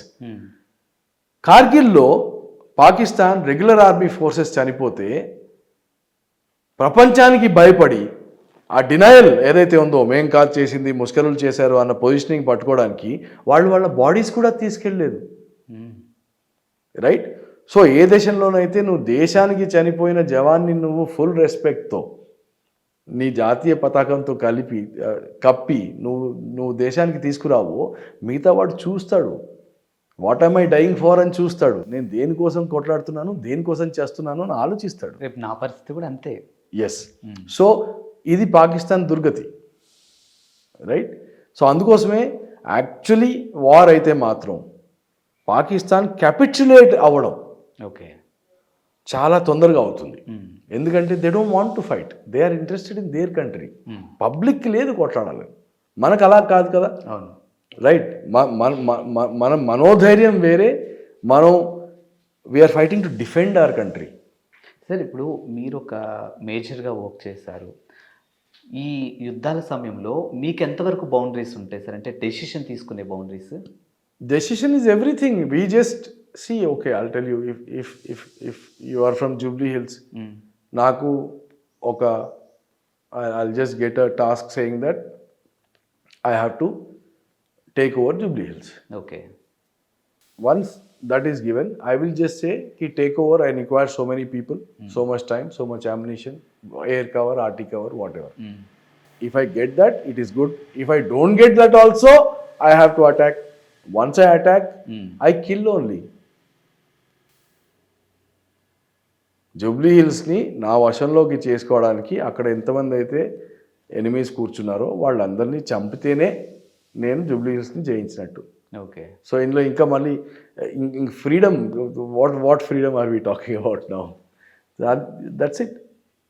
And దాంట్లో నేను చనిపోతే నా వెనకాల ఇంకోటి వస్తాడు, వాడు చనిపోతే వాడు వెనక ఇంకోటి వస్తాడు, కానీ జూబ్లీ హిల్స్ని మాత్రం టేక్ ఓవర్ చేయాల్సిందే. అలా. అండ్ ఈ పహల్గామ్కి సంబంధించినటువంటి గాడిని ఒక్కసారి, ఈ దాడి ఏదైతే ఉందో దీన్ని కొంచెం పరిశీలిస్తే అసలు ఇందులో డ్రాగన్ కంట్రీ యొక్క పాత్ర ఎంతవరకు ఉండొచ్చు? డ్రాగన్ కంట్రీ పాత్ర లేకపోతే పాకిస్తాన్ ఇంత దుస్సాహసం చేయడం కష్టం, రైట్. సి వాళ్ళ missile technology comes from China, వాళ్ళ J-17 J series aircraft come from China, ammunition comes from China, right. Their communication also comes from China. So పరోక్షంగా చైనాకి కావాల్సింది ఏంటి? ఇండియా డీస్టెబిలైజ్ అయితే ఈ ప్రాంతంలో చైనా అగ్రగామి అవుతుంది. సో పాకిస్తాన్ చైనాకి అది కావాలి, కానీ చైనా ప్రత్యక్షంగా ఎప్పుడూ ఏది చేయలేదు, ఎప్పుడు పరోక్షంగానే చేస్తుంది. సో అందుకోసమే మన రెండు సంఖ్యల్లో రెండు బల్లాలు పెట్టింది ఇప్పుడు. ఒక సైడ్ బంగ్లాదేశ్, ఇంకో సైడ్ పాకిస్తాన్. 100%. దాంట్లో డౌట్. అండ్ ఇప్పుడు ఇజ్రాయెల్ కానీ రష్యా కానీ వాళ్ళు భారతదేశానికి మొదటి నుంచి కూడా సపోర్టింగ్గానే ఉన్నారు. ఇప్పుడు మీరన్నట్టు డైరెక్ట్ యుద్ధం చేయకుండా ఫస్ట్ వాళ్ళని ఎమోషనల్గా కిల్ చేద్దాం అని ఒక కాన్సెప్ట్తో మనం వెళ్తే వీళ్ళ సపోర్ట్ ఎంతవరకు తీసుకోవచ్చు? సో ఐ థింక్ ఇజ్రాయెల్ ఎన్నడూ కూడా మనకి టెక్నాలజీ పరంగా చాలా సహకారం చేస్తారు. ఆర్మ్స్ అమ్యునిషన్ పరంగా communication setups, radar setups, right, దీని పరంగా కూడా ఇజ్రాయెల్ మనకి చాలా చాలా హెల్ప్ఫుల్గా ఉంటుంది. Okay. Russia is in other ways, అంటే మిసైల్ సిస్టమ్స్ ఇప్పుడు బ్రహ్మోస్ డెవలప్ చేసాము, అది వాళ్ళతో నేను చేసాము, రైట్. అలాగే ఏవైతే ఉన్నాయో Russia is always with us, and especially because we help Russia. వాళ్ళకి యుక్రెయిన్ యుద్ధంతో అయినప్పుడు వాళ్ళ ఆయిల్ అమ్మద్దు అనుకున్నప్పుడు మనం రష్యా నుంచి కొని మనం దాన్ని అమ్మడం, రష్యాకు డబ్బులు అందజేయడం, అండ్ గత 50 సంవత్సరాలు కూడా రష్యాతో మనకు చాలా సత్సంబంధాలు ఉన్నాయి. అండ్ అక్కడ లీడర్షిప్ కూడా is a very wise leadership. Okay. Putin ఎవరైతే ఉన్నారో ఆయన international diplomacy has always been above par. ఎవరితో పెట్టుకోవాలి, ఎవరితో పెట్టుకోవద్దు, ఎప్పుడు పెట్టుకోవాలి, ఎలా పెట్టుకోవాలి అనేది, అండ్ లిమిట్స్ పెట్టుకుంటా కూడా ఎంత లిమిట్స్లో పెట్టుకోవాలి అనేది he has a lot of clarity in that. So we have Russian support to the fullest extent. We also have Israel's support. ఇంకా ఇతర దేశాలు కూడా చాలా ఉన్నాయి, even America will be coming in. కానీ అందరు కూడా ఇజ్రాయెల్ ఒక్కటే ప్రత్యక్షంగా మీకు ఇస్తుంది, మిగతా వాళ్ళందరూ పరోక్షంగా ఉంటారు, న్యూట్రల్గా ఉండి, but they will help India out in this kind of situation because they need India. మన మీద ప్రేమతో కాదు, దే నీడ్ ఇండియా. అండ్ ఇప్పుడు నేను అడగబోయే ప్రశ్న ఒక రెస్పెక్టెడ్ రిటైర్డ్ మేజర్ని అడిగే ప్రశ్న అయితే కానే కాదు. బట్ ఈ ఇన్సిడెంట్ జరిగిన తర్వాత రకరకాల ఒపీనియన్లు సోషల్ మీడియా వేదిక, మీరు అన్నట్టు కెమెరా ఉంటే చాలు ప్రతి వాళ్ళు మాట్లాడే వాళ్ళు అయిపోయారు అన్నట్టుగా అనిపిస్తుంది నాకు కూడా. లిటరల్లీ గవర్నమెంట్ మారిన ప్రతిసారి కూడా ఆర్మీ ఆఫీసర్స్ మీద ఆ ఇంపాక్ట్ ఉంటుంది బోర్డర్లో అనేది కొన్ని ప్రశ్నలు వినిపిస్తూ ఉన్నాయి. సో దీన్ని ఎంతవరకు ఏకీభవించవచ్చు సార్? మొన్న ఏదో ఇక్కడ చదివాను సార్, వీళ్ళు రాగానే అనుభవం గురించి మాట్లాడేటెవడో. అసలు ఇండియన్ ఆర్మీకి గవర్నమెంట్కి సంబంధమే లేదు. సంబంధం లేదు అంటే మాకు కుర్చీలో ఎవడు కూర్చున్నాడుతో సంబంధం లేదు, కుర్చీతో సంబంధం. So for us prime minister is the key. Prime minister పేరు ఎవరు దాంతో మాకు సంబంధం లేదు. ఇవాళ మోదీ ఉన్నాడు, రేపు ఇంకెవరో వస్తారు, ఎల్లుండి ఇంకెవరో వస్తారు. సో కుర్చీ మారుతూనే ఉంటుంది, రైట్. సో కుర్చీతో మాకు సంబంధం లేదు సార్. అంటే కుర్చీతో సంబంధం ఉంది, కుర్చీలో కూర్చున్న వాడితో సంబంధం లేదు. వేరే వ్యవస్థలు అట్లా నడుస్తాయి. సో వీళ్ళు ఏం చేస్తున్నారంటే లోకల్ పాలిటిక్స్లో, రీజనల్ పాలిటిక్స్లో, స్టేట్ పాలిటిక్స్లో ఎలా అయితే కుర్చీతో మిగతావన్నీ నిర్భరమై ఉంటాయో కొన్ని వ్యవస్థలు, రైట్, గవర్నమెంట్లో ఉన్న వ్యవస్థలు, దాన్నే ప్రొజెక్ట్ చేసుకుంటున్నారు ఆర్మీతో, రైట్. అది చాలా చాలా పెద్ద తప్పు. I give it zero importance. అసలు ఎవడన్నా ఆ మాట అన్నాడంటే వాడికి అసలు ఆర్మీ అంటే ఏంటో దాని గురించి అవగాహన ఇత్తంత కూడా లేదని అర్థం. I don't care who is the prime minister, I don't care who is the president. నాకు నా పని ఏదైతే ఉందో ఆ పని నాకు 17 ఏళ్ల నుంచి నేర్పిస్తే నాకు 50 ఏళ్ళు రిటైర్మెంట్ వచ్చే వరకు నేను ఆ పని చేయాలి, అది సరిగ్గా చేయాలి. ఆ పని చేయడానికి నాకు ఏం కావాలో అంత మటుకు మాత్రమే మేము వెళ్తాం గవర్నమెంట్ వాళ్ళ దగ్గరికి. Okay, that's all. After that it really doesn't matter. In fact PoK మన దగ్గర ఉండాలా, పిఓకే బయట ఉండాలా అంటే కూడా ఆర్మీ మీకు చెప్పదు అది. ఎందుకంటే అది నా డెసిషన్ కాదు. గవర్నమెంట్ కావాలి అంటే తీసుకొచ్చి చేతిలో పెడతా, వద్దు అంటే ఇక్కడే కూర్చుంటా. Policy matters are irrelevant to us, మాకు అవసరమే లేదు అసలు. ఓకే, ఠీక్. అండ్ ఇన్ఫ్యాక్ట్ మీకు నేను చెప్తున్నాను, ఏ ప్రదేశంలో మీరు చూడండి ఆర్మీ అధికారులు ఉంటే వాడికి లోకల్ పోలీస్ స్టేషన్లో ఎస్ఐ ఎవడో కూడా తెలియదు, చీఫ్ మినిస్టర్ని వదిలిపెట్టండి మీరు. ఎందుకంటే మా పనితోని మాకు అవసరం, మాకు లోకల్ వ్యవస్థతో అవసరమే లేదు అసలు. We don't really care about them. That is why India is a fantastic democracy. ఆ సెపరేషన్ ఉంది కాబట్టి. మిగతా 3 పిల్లర్లు ఏవైతే ఉన్నాయో ఈ దేశంలో, ఆ 3 పిల్లర్లు కుమ్ముక్కయ్యాయి, అవి ఆడుకుంటూ ఉంటాయి. ఆర్మీ అలా ఆడుకోదు. Army is over and above all these things. And let me be very very emphatic about this. And coming to me personal life, ఇప్పుడు మనం అనుకున్నట్టు ఫస్ట్ పాకిస్తాన్ ఎమోషనల్గా కిల్ చేస్తేనే మనం అనుకున్న సాధించడానికి ఒక వే ఉంటుంది అన్నట్టు, ఒక ఆర్మీ ఆఫీసర్గా మీరు చెప్పండి, మీకు కుటుంబం ఉంటుంది, మీకు ఫ్యామిలీస్ ఉంటాయి, చాలా ఉంటాయి, ఈ ఎమోషన్స్ని మీరు ఎలా బ్యాలెన్స్ చేస్తుంటారు సార్? మాకు బ్యాలెన్సింగ్ ఉండదండి, మేము ఓన్లీ వన్ సైడ్. అంతే. We don't try to balance. Hmm. C, మీకు ఒక గోల్ ఉన్నప్పుడు, ఒక ఫోకస్ ఉన్నప్పుడు, everything else is noise. Okay. Your family is noise. నాకు తెలుసు, నేను చెప్పేది మీకు చాలా విడ్డూరంగా కనిపిస్తుంది నేను ఇప్పుడు చెప్పేది మీకు. ఎందుకంటే నార్మల్గా మన సమాజంలో ఆలోచన కొంచెం వేరే తీరులో ఉంటుంది. నేను నా గురించి చెప్పుకుంటాను మీకు. నేను 99లో I went, I was a NSG commando. నా పెళ్ళి డిసెంబర్లో 1st డిసైడ్ అయ్యిండే, and I was in probation. I said, no, marriage cannot happen now. Marriage should happen only after my probation. So I postponed my marriage. Right? Then 2001 incident happened in Delhi. I led the team of commandos there in 2001. దాని తర్వాత Delhi posting ఉన్నా కానీ, అప్పుడు నా wife నన్ను వచ్చి join చేసినా కానీ, ఎన్ఎస్జీలో సంవత్సరానికి ఒకటే ఆపరేషన్ వస్తుంది, పెద్ద ఆపరేషన్ వస్తుంది కదా, ఒకటే వస్తుంది. I was not happy. So I volunteered and then joined what you call Commando Special Forces. మీరు ఇప్పుడు ఉడి మూవీ చూసారు కదా, దాంట్లో మరూన్ టోపీ పెట్టుకొని బలిదాన్ పెట్టుకుంటారు కదా, that's what I am. Right? I volunteered for them. ఎందుకంటే అక్కడికి పోతే రోజు ఒక ఆపరేషన్ ఉంటుంది. And I left my wife. Right?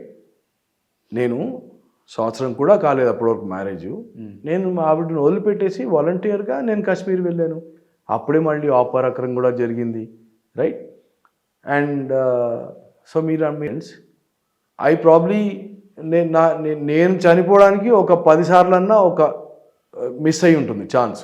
Okay, I never thought about my wife, my kids, మా అమ్మ వాళ్ళు ఏమైపోతారు, ఆ థాట్ ప్రాసెస్ ఉండదు.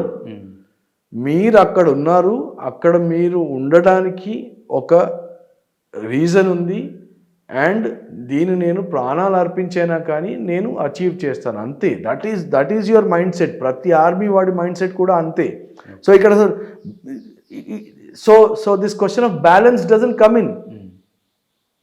రైట్? అండ్ మేము డే 1 చెప్తాం, మా వైఫ్స్ కానీ ఎవరు కానీ డే 1 చెప్తాము, నేను వెళ్తున్నా, నేను చేస్తా. So you figure out how to live. You figure out. Right? And ఇప్పుడు మేము కాశ్మీర్లో ఉన్నప్పుడు టెలిఫోన్ అంటే was 60 kilometres away. Okay, so 2 నెలలకు ఒకసారి మేము వచ్చి ఓ 50 మందిని లైన్ కట్టుకొని పీసీఓ బూత్లో ఉండి 5 నిమిషాలు మాట్లాడేవాళ్ళం మేము ఫ్యామిలీతో. ఆ 5 నిమిషాల్లో అందరితో మాట్లాడాలి, అమ్మ వాళ్ళతో, నా వైఫ్ వాళ్ళతో అందరితో. 5 minutes every 2 months, that's it. Otherwise she doesn't even know what's happening there, and it's not required. మీరు ఒక పని తీసుకుంటే ఇది నా రోల్ అని అర్థం చేసుకుంటే 100% అది చేయాల్సిందే. ఓకే, దాని తర్వాత నేను దీని గురించి కూడా ఆలోచిస్తా, దాని గురించి కూడా ఆలోచిస్తా, దీని గురించి కూడా ఆలోచిస్తా అంటే మీరు మీ అసలు పని ఎన్నడూ చేయలేరు. అండ్ అలా ప్రతి జవాను ఆలోచిస్తే ఈ దేశాన్ని ఎవరు కాపాడలేరు. నేను అందుకోసమే అందరికీ ఏం చెప్తానంటే, మీరు జవాన్ని చూస్తే జవాన్ పనిచేసేది ఇజ్జత్ కోసం, రెస్పెక్ట్, డబ్బు కోసం కాదు. మీరు 10 లక్షలు ఇవ్వండి, నేను విన్నాను మనుషులని డబ్బుల కోసమే పని చేస్తారు కదా వీళ్ళని. డబ్బుల కోసం పని చేస్తారు, డబ్బుల కోసం ఎవడు ప్రాణం ఇవ్వడు. సరేనా? సో ప్రాణం ఇచ్చేవాడు ఎప్పుడు కూడా సెల్ఫ్ రెస్పెక్ట్, ప్రైడ్, ప్రేమ కోసం ఇస్తాడు. సో మీరు జవాన్ని కలిసినప్పుడు అబ్బా అని ఒక మాట అంటే చాలు, ఆ అబ్బా అనే ఒక మాట కోసం ఆయన ప్రాణం ఇచ్చేస్తాడు. That is what you need to understand about the soldiers of this country. Yes. And కార్గిల్కి సంబంధించినటువంటి అంశం, పుల్వామా, ఇప్పుడు జరిగినటువంటి పహల్గామ్, వీటన్నిటి నుంచి మనం నేర్చుకున్నటువంటి పాఠాలు ఏంటి సార్ అసలు? పాఠాలు 2 అండి. స్ట్రాటజిక్ లెవెల్ వేరు, టాక్టికల్ లెవెల్ వేరు. స్ట్రాటజిక్గా చూస్తే పాకిస్తాన్ అనే చీడ పురుగులు మీకు ఎప్పుడు ఉంటాయి. మీరు గ్రోత్ పదంగా వెళ్తే, పర్సనల్గా వెళ్ళినా కానీ, సామాజికంగా వెళ్ళినా కానీ, దేశపరంగా కూడా ఒక గ్రోత్ డెవలప్మెంట్ పాత్ మీద మీరు ఉన్నప్పుడు మీకు శత్రువులు ఉండడం సహజం. అయితే ఆ శత్రుశేషం లేకుండా శత్రునాశనం ఎలా చేయాలి, ఇన్ని రోజులు మనం కొంచెం సహనం పాటించాము, మనం మెచ్యూర్ దేశం కదా, కుక్క మురిగితే మాత్రం ఏనుగు అలా వెళ్తూనే ఉండాలి కదా అనుకుంటూ వచ్చాము. కానీ ఎన్ని రోజులను ఊరుచుకుంటాము, రైట్? కాబట్టి ఒక పర్మనెంట్ సొల్యూషన్ అయితే కావాలి దీనికి. సో ఇప్పుడు దాన్ని మనం పొరుగు దేశంగా చూద్దామా, శత్రు దేశంగా చూద్దామా సార్? మన పొరుగున ఉన్న శత్రు దేశం, రైట్? మన పొరుగున ఉన్న శత్రు దేశం. అండ్ సి, ఇంటర్నేషనల్ డిప్లొమసీలో nobody is a permanent friend or a permanent enemy. Pakistan has chosen to look at us as a permanent enemy. Okay. And కాన్ఫ్లిక్ట్లోనండి, అంటే I'm talking about 17th century John Locke అని ఒక philosopher ఉండేవాళ్ళు. 300 ఏళ్ల క్రితం John Locke ఏం చెప్పాడంటే, ఎప్పుడైతే నీకు పవర్ ఈక్వేషన్లో అవతల వ్యక్తి వైలెన్స్ అవలంబిస్తాడో ఆ రోజు నువ్వు పీస్ అని అవలంబించుకొని వాడితో బతకలేవు. Violence has to be met with violence. So we need to cut down Pakistan to size of that. There is no doubt, and that has to be done sooner than later. Okay, టాక్టికల్గా తప్పకుండా government ఒక తప్పు చేసింది. ఏదైతే గత 5-6 ఏళ్ళుగా కొంచెం piece వచ్చిందో, కొంచెం స్టెబిలిటీ వచ్చిందో, దాన్ని చూసి కాంప్లసెంట్ అయిపోయారు. ఆ కాంప్లసెన్సీని ఈ పాకిస్తాన్ నుంచి చొరబడిన వ్యక్తులు కావచ్చు, లోకల్గా ఉన్న వాళ్ళు కావచ్చు, వాళ్లకు ఒక అదను మాత్రం దొరికింది. ఓకే. సో పెద్ద తప్పు ఏంటంటే, ఎకనామిక్గా ఎవడైతే పెరుగుతాడో వాడికి శత్రువులు ఎక్కువవుతారు. ఇది మనకు తెలిసిందే, రైట్? కాబట్టి యాక్చువల్లీ మన సెక్యూరిటీ సెటప్ ఇంకా టైట్ ఉండే టైట్ ఉంటే ఆ దురాఘాతం జరిగే అవకాశం దొరికేది కాదు వాళ్ళకి. That's a big mistake. And I think at least now they should start of looking at those things. Yes. And ఫైనల్గా చెప్పండి సార్, మళ్ళీ ఇలాంటి పునరావృతం కావద్దనే కోరుకుందాం అందరం. బట్ ఇలాంటి పునరావృతం కాకుండా ఉండాలంటే ఒక రిటైర్డ్ ఆర్మీ మేజర్గా మీ ఐడియాలజీ ఏమన్నా షేర్ చేసుకుంటారా సార్? నిజంగా చెప్పమంటారా సార్? నేను చెప్తాను సార్. అంటే నా గ్రూపుల్లో కూడా ఈ కొట్లాటలు జరుగుతున్నాయి. నేను ఒకటే మాట చెప్పాను, మీరు 200 మంది ఉండే, అక్కడ 4 మనుషులు ఉండే, 4 మనుషుల దగ్గర 4 గన్నులు ఉండే. మీకు తెలుసు వాళ్ళు మిమ్మల్ని చంపుతారని. 10 మంది కలిసి ఒక్కడి మీద పడ్డా కానీ స్మాష్. సరే, 2 చేస్తుండే కావచ్చు, 2 కాకపోతే 4 చేస్తుండే కావచ్చు, నేను కాదనట్లేదు. కానీ వాడికి వెళ్ళే లెసన్ మాత్రం వేరే ఉంటుండే సార్. ఈ మన ఇవాళ కాన్వెంట్ ఎడ్యుకేషన్ ఏదైతే ఉందో, సెక్యూర్డ్ ఎన్వైరన్మెంట్లో పిల్లల్ని పెంచడం ఏదైతే ఉందో, కొట్లాట, కలహం, ద్వేషం ఇలాంటివి లేకుండా ఎప్పుడైతే పిల్లలు పెరుగుతున్నారో, and when they are not fighting for resources. చిన్నప్పుడు బస్ పాస్కి వెళ్ళినా కొట్లాట, బస్సు సీటుకి కావాలన్నా కొట్లాట, రైట్? క్రికెట్ గ్రౌండ్లో పిచ్ కావాలంటే కొట్లాట. ప్రతిదీ చిన్నప్పుడు కొట్లాడి సాధించుకున్నాం. కొట్లాట అంటే ఏంటో తెలుసు, కాన్ఫ్లిక్ట్ అంటే ఏంటో తెలుసు, రైట్? ఇవాళ మన యూత్ అంతా ఈ స్కూల్ ఎడ్యుకేషన్కి వెళ్ళి, స్కూల్ ఎడ్యుకేషన్ వద్దు అనట్లేదు నేను, రైట్?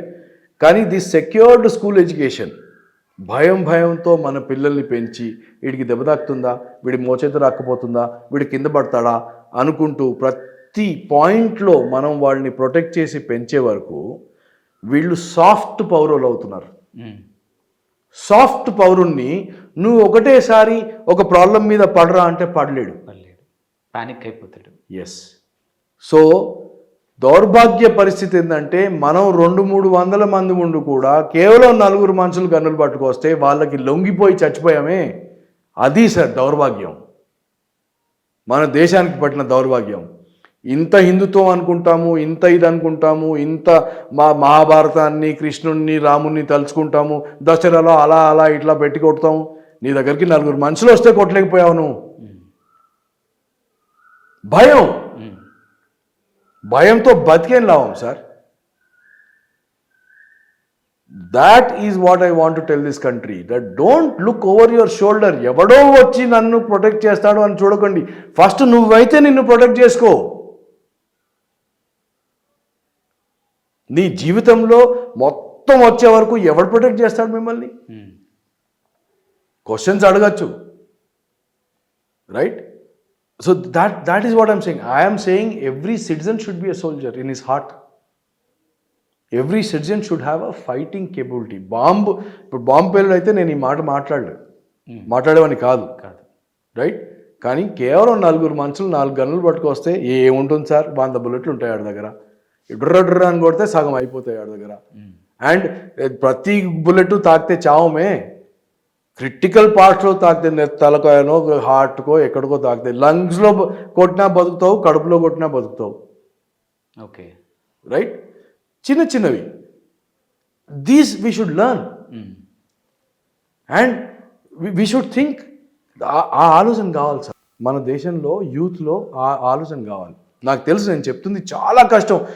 చూసిన వ్యూవర్లు నాకు తెలిసి కమెంట్స్లో చంపేస్తారు నన్ను. మీకు తెలియదు సార్, ప్రజలు పిల్లలు ఉన్నప్పుడు ఆలోచన అలా ఉండదు అని అంటారు. వాట్ ఐమ్ సేయింగ్ ఇస్, నువ్వు చచ్చిపోతావు అని తెలుసు కదా బాబు నీకు.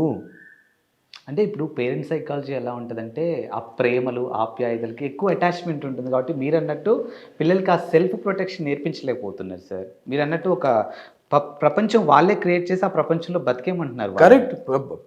పేరెంట్స్ బతికినంత వరకు ప్రొటెక్ట్ చేస్తారేమో, మరి పేరెంట్స్ లేనప్పుడు ఏం చేస్తారు?